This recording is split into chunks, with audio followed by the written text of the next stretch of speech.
Fala pessoal, tudo tranquilo com vocês? Rômulo Matias mais uma vez na área. Bom, na nossa aula sobre redação, dando continuidade ao estudo estrutural do texto dissertativo argumentativo, vamos na aula de hoje aprender as formas para se construir o tão famoso período frasal na redação. Vocês sabem o que significa período frasal? Vocês sabem como bem construir um período frasal? Vocês sabem qual é a função e a importância de um período frasal para a construção, para a própria progressão temática da sua redação?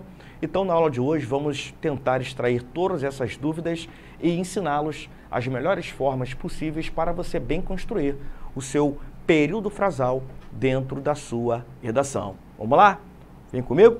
Bom, a construção do período frasal na redação. Você sabe o que é o período? Chamamos de período a frase organizada em oração ou orações. É muito comum que nós, professores de redação, ao corrigir uma redação, por exemplo, utilize da seguinte nomenclatura, período frasal, né? Em alguns momentos, dentro do seu parágrafo, o seu período frasal pode estar mal redigido, como, por exemplo, ficar muito longo, extremamente longo, demasiadamente longo, ou muito breve, ou muito curto. Então, é essencial que vocês se valem de algumas estratégias para bem construir o seu período frasal na sua redação. Para tal, é importante você reconhecer o que é o período frasal, o que ele significa e quais são os elementos que acabam construindo o período frasal. Bom, o período frasal, como pontuamos aí no slide, ele nada mais é do que uma frase, tudo bem? Por isso que a gente utiliza muito dessa nomenclatura no seu texto, período frasal. Ele nada mais é do que uma frase. Então, normalmente, uma forma de você identificar o período frasal é perceber que toda a frase ela é iniciada com uma letra maiúscula e se encerra num ponto final. Então, está aí, né, o período frasal. Então, o período frasal é, na verdade, uma frase, tá, organizada em oração ou em orações. O que é uma oração? Bom, a oração nada mais do que é uma frase verbal. Uma frase verbal, obrigatoriamente, ela é construída em torno de verbo ou verbos. Se você tiver um único verbo construindo essa frase, você tem uma única oração. Agora, eu posso encontrar mais de um verbo, né? Eu posso encontrar vários verbos construindo uma determinada sentença, o que vai me remontar ao caso de um período composto por orações. Então, o que é um período composto? Todo período composto é aquele constituído de duas ou mais orações, certo? Então, você pode construir um período frasal não necessariamente com uma única oração, mas você pode construir o período frasal com mais de uma oração, o que pode ser, no entanto, prejudicial ao andamento das ideias do seu texto, tranquilo? Então, tenham muito cuidado em relação à projeção de orações dentro do seu período, porque o texto, o parágrafo, pode ficar o que chamamos de truncado. As ideias muito truncadas, né? As ideias muito difíceis de serem absorvidas pelo leitor corretor do seu texto. Bom, então, como o período ele acaba constituído de oração, ele pode ser classificado de simples ou composto. O que é o período simples? É todo aquele constituído de uma única oração. Tranquilo? Já o período composto é todo aquele constituído de duas ou mais orações. E essas orações, dentro do período composto, elas acabam mantendo uma relação lógica entre si. Então, quando o período for composto, ele poderá ser composto por coordenação, composto por subordinação ou ainda composto por coordenação e por subordinação, o que chamamos do ponto de vista gramatical de período misto. Vamos observar alguns exemplos que acabam projetando essa ideia? Então vem comigo, vamos ao quadro. Bom, Então falamos em período simples. O período simples, pessoal,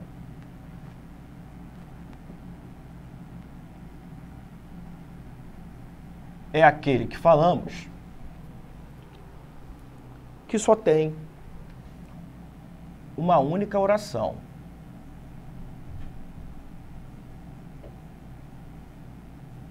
Tá legal? Então, vou botar um exemplo aqui, tá, de um período simples.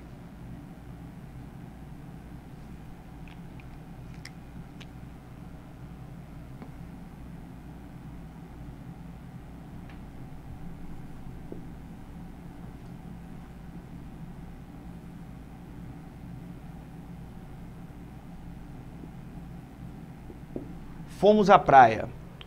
Então, observem uma frase verbal, porque tem a presença de um verbo aí, no caso é o verbo fomos. Tá legal? Logo, você tem uma oração. Então, como você tem um único verbo, uma única oração, esse período será classificado como simples. Tudo bem? Agora, eu posso ter um período composto.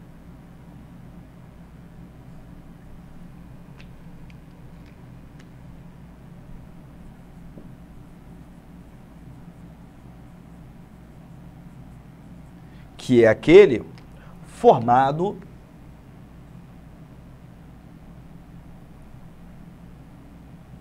por duas ou mais orações.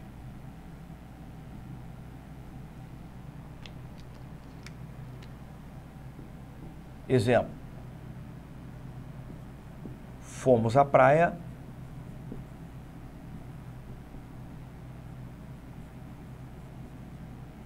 Opa, deixa eu consertar aqui. Fomos à praia.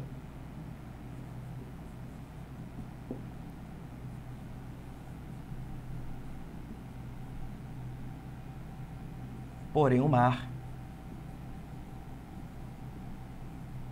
estava agitado.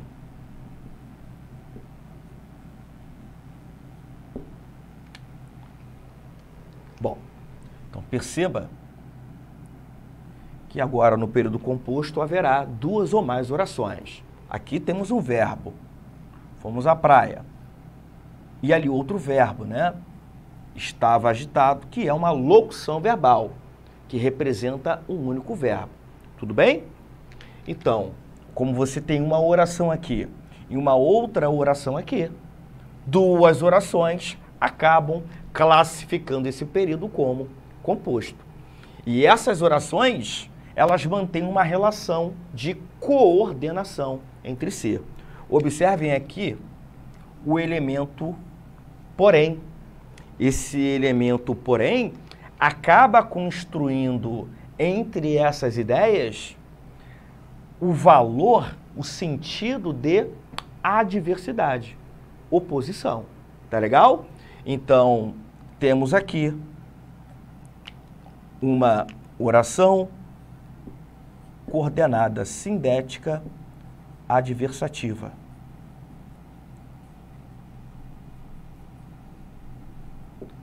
Como ela é sintaticamente classificada. Tranquilo?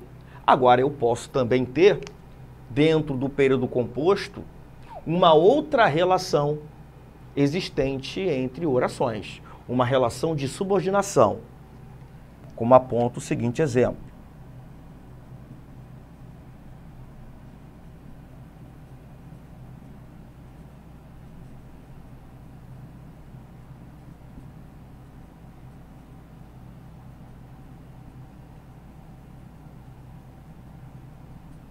Espero que não chova amanhã. Por que é um período composto? Há duas orações. Você tem um verbo aqui, espero, e aqui um outro verbo, o chova. Tudo bem?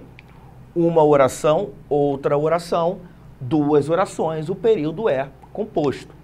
Então, agora eu percebo que essas orações mantêm entre si uma relação de subordinação. A segunda oração, que não chova, é dependente da primeira. Tudo bem? Então, a primeira acaba subordinando a segunda, até porque essa segunda oração desempenha uma função sintática, né? De objeto direto. Então, você tem aqui uma oração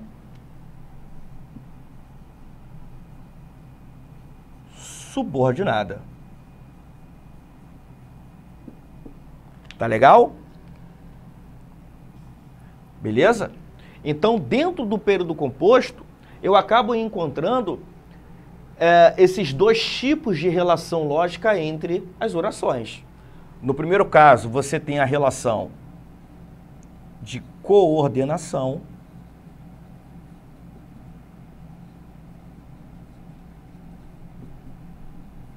E no segundo caso, uma relação de subordinação entre as orações. Então, na sua redação, você acaba construindo ou podendo construir períodos frasais compostos, no sentido de que ou você utilizou um período composto formado por coordenação, encontrando orações coordenadas, e também um período composto por subordinação, a utilização de uma oração subordinada que acaba ficando dependente de uma oração principal. E até mesmo uma projeção máxima para o período composto, que é a relação mista, em que no mesmo período você encontra tanto coordenação como subordinação, conforme a gente observa no exemplo a seguir.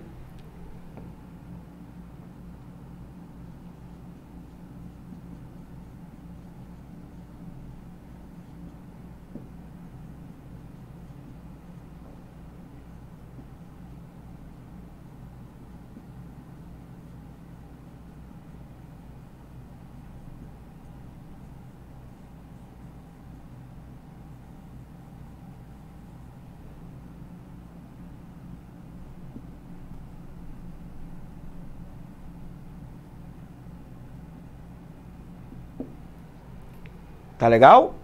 Então você tem aqui, na verdade, neste período, 3 orações. Olha aqui, ó. O primeiro verbo, ó, disse.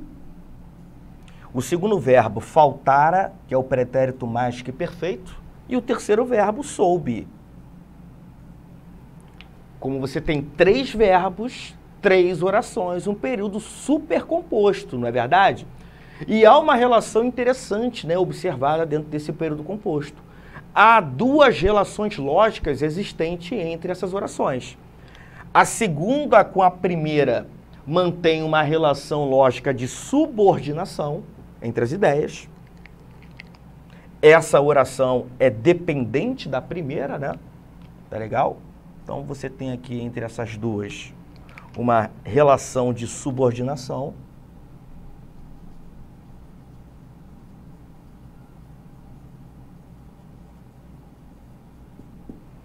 E a terceira, a gente percebe uma relação diferente, tá? Das 2 anteriores. Enquanto as 2 anteriores mantêm entre si uma relação de subordinação, a terceira acaba construindo a relação de quê? Coordenação. É uma oração coordenada. Tranquilo? Vou botar para cá. Então você tem coordenação.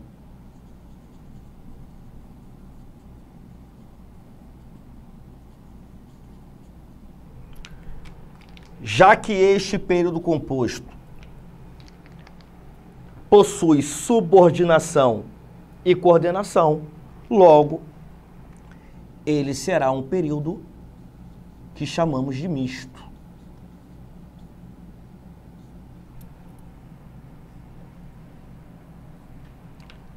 Beleza? Então, acabamos construindo um período na redação, um período frasal, destas maneiras aí, expostas ao quadro. O período pode ser construído de uma maneira bem simples, né? Por isso que é período simples, ó. Letra maiúscula e ponto final. Período também pode ser composto quando você utilizar duas ou mais orações, conforme esse exemplo aqui, letra maiúscula e ponto final, duas orações, ou período tão complexo, né, em sua formação, que até percebemos duas relações possíveis, né? Coordenação, subordinação, tá legal? Que é o terceiro caso, né? O quarto caso, né, no caso. Ele disse que o aluno faltará à aula, mas não soube o motivo. Tranquilo? Letra maiúscula, ponto final. Uma, duas, três orações, a segunda com a primeira subordinação e a terceira coordenação. Tranquilo? Dá aquela printada aí para vocês depois anotarem esses detalhes muito importantes na hora de escrever uma redação. Bom, dicas de redação. Construindo o período. A compreensão de um texto depende dos conhecimentos linguísticos e extralinguísticos do leitor e do autor. Para que o leitor aproveite ao máximo as informações nele disponibilizadas, é essencial que elementos como a coerência e a coesão sejam contemplados por aquele que escreve. Caso contrário, o texto torna-se ininteligível. Entre os fatores linguísticos que podem dificultar a compreensão de um texto estão as estruturas sintáticas complexas, ou seja, os períodos muito longos. Esse tipo de construção geralmente deixa o leitor perdido em meio a tantas ideias e por isso deve ser evitado. O período deve conter um pensamento completo, isto é, deve fazer sentido, mesmo que esteja se relacionando com períodos anteriores ou ampliando os sentidos desses. Apresentar um pensamento completo não significa que o período deve ser longo, ainda que a ideia seja complexa. Opte por construções simples e curtas, mas que não abram mão de informações necessárias para a sua compreensão. É preciso considerar que a construção de períodos está intimamente relacionada com o estilo de escrita do autor. Algumas pessoas são naturalmente prolixas, enquanto outras prezam pela concisão vocabular, conseguindo transmitir por meio de poucas palavras e até mesmo raciocínios mais complexos. Só a título de curiosidade, só a saber, um texto prolixo ou uma pessoa prolixa significa dizer que é falar por demais e dizer absolutamente nada. Então, há muitos textos que acabam se tornando prolixos. O redator fala, mas não conseguimos absorver nada daquilo que foi dito, enunciado por ele. Tranquilo? Bom, nos textos não literários, é importante que você opte por construções sintáticas simples, pois neles a comunicação deve acontecer de maneira mais clara e objetiva possível. Até na literatura, a arte que não possui compromisso com a objetividade, houve quem optasse pelos períodos curtos sem que isso prejudicasse a linguagem literária. Observe, por exemplo, o fragmento da crônica para a Maria da Graça do escritor Paulo Mendes Campos. Os milagres sempre acontecem na vida de cada um e na vida de todos. Período frasal. É o primeiro período frasal desse texto, tá? Mas, ao contrário do que se pensa, os melhores e mais fundos milagres não acontecem de repente, mas devagar, muito devagar. É o segundo período frasal. Note que é bem curto, né? Quero dizer o seguinte, a palavra depressão cairá de moda mais cedo ou mais tarde. Terceiro período frasal. Como talvez seja mais tarde, prepara-te para a visita do monstro e não te desesperes ao triste pensamento de Alice. Devo estar diminuindo de novo. É o quarto período frasal. E o quinto e último, em algum lugar, há cogumelos que nos fazem crescer novamente. Então você tem aí um fragmento, né? Vamos imaginar um parágrafo que fora construído por apenas 5 períodos frasais. E estes períodos frasais são bem curtos, né? Então a leitura fica bem fluida do texto. Períodos longos são armadilhas para a coerência e a coesão de seu texto. Excesso de informações em um único período pode resultar em falta de clareza e ambiguidade, isto é, duplo sentido. Falhas que comprometem o entendimento dos textos não literários, que é o caso da sua redação. Além disso, os períodos curtos diminuem consideravelmente, aí uma dica, né? O risco de possíveis problemas com conjunções, vírgulas e concordâncias. Observe algumas dicas simples que você deverá seguir para construir um período cuja duração seja adequada. Primeira dica, evite o uso de artigos indefinidos e de pronomes possessivos. pois os primeiros tornam o substantivo vago e os segundos podem deixar a frase ambígua, pois os pronomes possessivos seu e sua podem se referir a ele, de quem se fala, ou a você, criando, sobretudo, o que a gente chama na redação de interlocução, que é algo muito prejudicial para a sua redação. Uma outra dica: opte por substituir os pronomes demonstrativos por artigos. Isso deixará sua frase mais leve e vai evitar até a ambiguidade, né? Aqueles funcionários, como exemplo, foram ao departamento financeiro para solicitar o desligamento da empresa. Então percebam que os funcionários foram ao departamento financeiro para solicitar o desligamento da empresa. Fica muito mais clara e notória a ideia, além de você evitar a própria ambiguidade. Uma outra dica é evitar empregar pronomes indefinidos. Geralmente, a exclusão desses elementos não causa prejuízo para o entendimento da frase. Como o próprio nome diz, pronomes indefinidos podem levar o leitor a generalizar informações e podem exigir que você, posteriormente, determine o que foi dito, ou seja, são inimigos da concisão vocabular. Tá legal? Bom, então vamos agora aqui realizar um pequeno exercício ao quadro para a gente perceber a projeção, na verdade, do período frasal, né? A continuidade dele de maneira a construir o parágrafo da redação. Vamos nessa? Bom, pessoal, então nessa parte da aula vamos aprender de que forma a gente acaba construindo o período frasal. Bom, uma informação muito importante antes de construirmos o período frasal propriamente dito é reconhecer como uma oração normalmente é constituída dentro do que chamamos de estrutura canônica oracional da língua portuguesa. Então, quando a gente pensa no período frasal, já que ele representa uma oração ou mais de uma oração, a gente percebe que, já que ele corresponde a uma frase verbal, a uma oração, a gente tem que primeiro saber constituir a oração para depois saber projetar o período frasal propriamente dito. Então, em língua portuguesa, a oração ela acaba sendo constituída dentro de uma estrutura canônica. Canônica vem de cânone, que remete à ideia de norma, padrão, algo fixado. Então, normalmente, uma oração em língua portuguesa, ela acaba sendo construída da seguinte maneira: os termos que constituem uma oração, eles acabam sendo projetados nesta ordem. Então, normalmente, o primeiro termo que constitui uma oração é o sujeito, por isso S. Após o sujeito, normalmente aparece o verbo, por isso V. Após o verbo, os complementos verbais, por isso C, né? Complemento verbal acaba funcionando como objeto direto, como objeto indireto ou algum complemento circunstancial que esteja relacionado a um verbo intransitivo, por exemplo. E ocupando, né, a posição final de uma oração, você tem os termos opcionais, que podem funcionar como, por exemplo, adjuntos adverbiais. Tranquilo? Então, normalmente, é por meio dessa projeção que a gente acaba construindo uma oração em língua portuguesa. Tá legal? Agora, eu observe o seguinte exemplo aqui.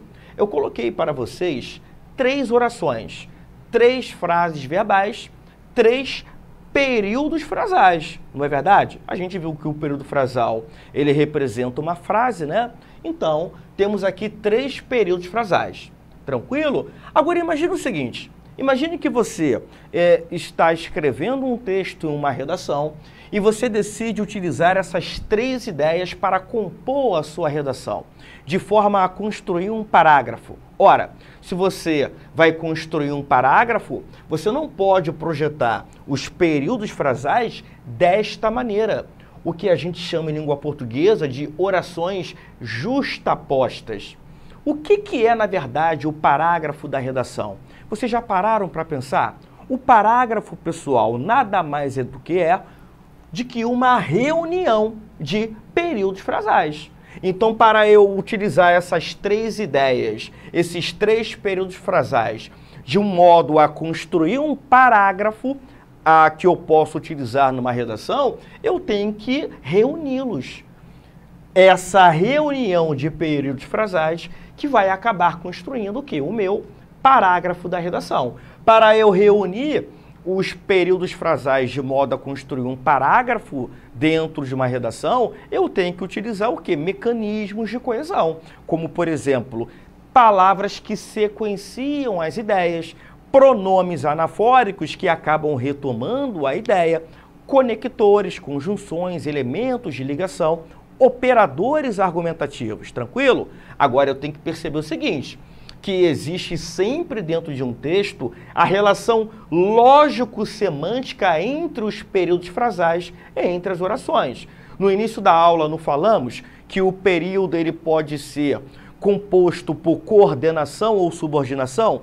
Então as orações que acabam construindo um período composto, elas mantêm entre si uma relação lógico e também semântica, como acontece aqui.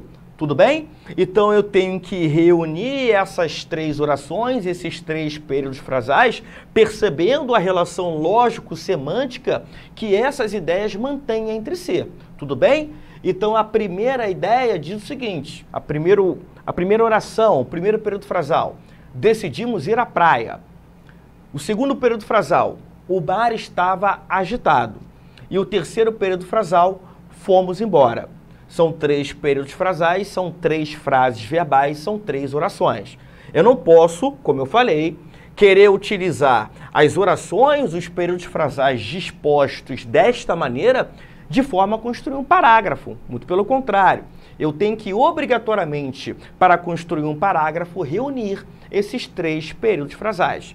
Rômulo, então como é que ficaria aí um parágrafo reunindo, então, esses três períodos frasais? Então, tem que emendar um período frasal a outro, utilizando o quê? Elementos coesivos, recursos coesivos. Tudo bem? Então, como é que ficaria isso na prática?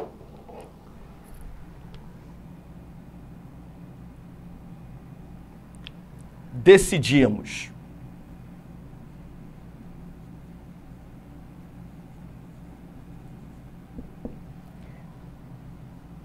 ir à praia.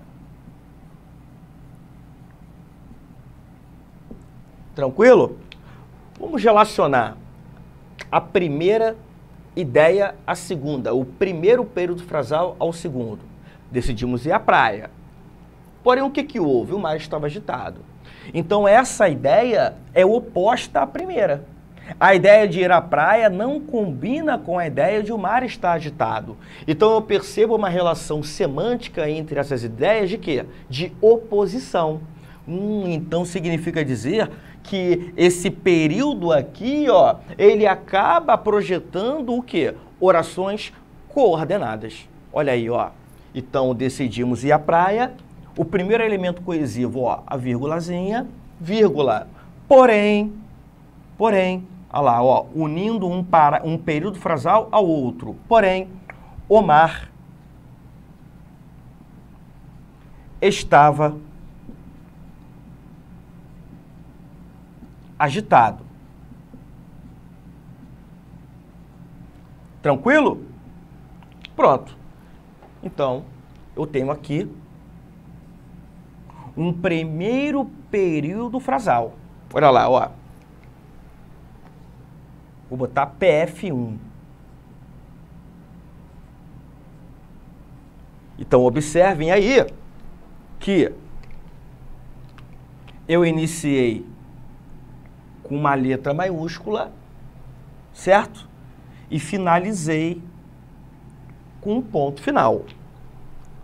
Tá legal? Tranquilo? Bom, o período frasal é interessante que ele seja curto.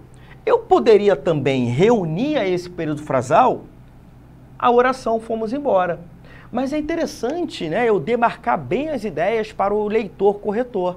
Então vamos, na verdade, utilizar dentro deste parágrafo dois períodos frasais. O primeiro já foi projetado por mim. Agora o segundo.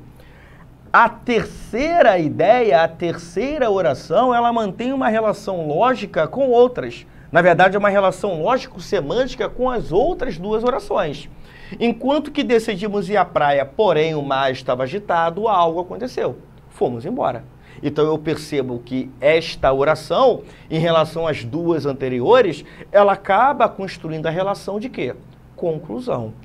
Então, vou utilizar um elemento aqui coesivo, né, um sequenciador ou um operador argumentativo. Por isso, agora estou iniciando o meu segundo período frasal. Por isso, vírgula, fomos embora.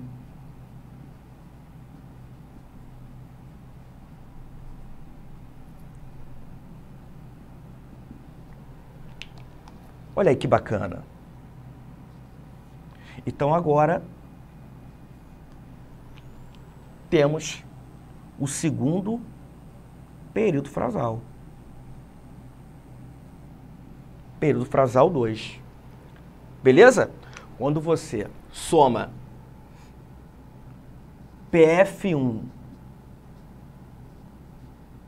mais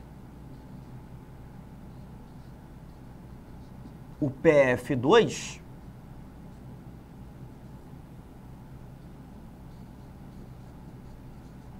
essa reunião de períodos frasais constrói o parágrafo. Então temos aí um parágrafo. Olha aí, ó. Tranquilo? Bacana isso, né? Então perceba que, inclusive, também entre os períodos frasais, a gente acaba utilizando elementos coesivos. Que nesse caso aqui, ó, foi um operador argumentativo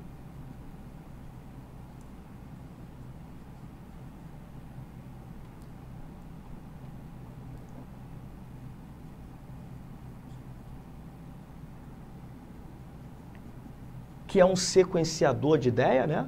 É um recurso coesivo, a sequenciação, cujo valor é de conclusão.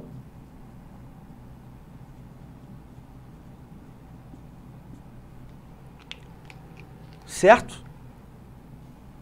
E para eu conectar a primeira oração do primeiro período frasal à segunda oração do primeiro período frasal, o porém, que é um conector.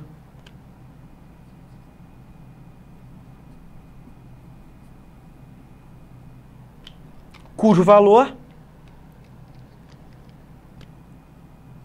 é de oposição.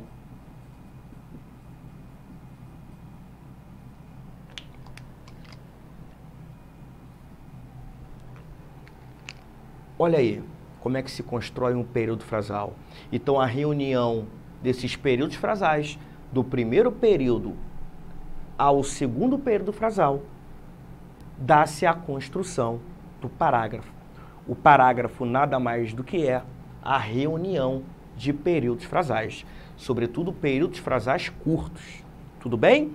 Então, é importante que ao construírem os seus parágrafos da redação, que vocês se atenham à quantidade de períodos frasais utilizados dentro do parágrafo. Tá legal? Então, normalmente na introdução, a gente recomenda o uso de 3 a 4 períodos frasais. Nos parágrafos de desenvolvimento, de 4 a 5 períodos frasais. E no parágrafo de conclusão, de 3 a 4 ou até mesmo 5 períodos frasais. Tranquilo? Bom, galera, então dá aquela printadinha aí, realiza essa muito importante anotação para que você, na hora da produção textual, não se esqueça desse detalhe muito importante sobre a construção do período frasal. Bom, espero que vocês tenham gostado da aula. Lembre-se sempre de que o segredo é, na verdade, continuar praticando. Um abraço, até a próxima.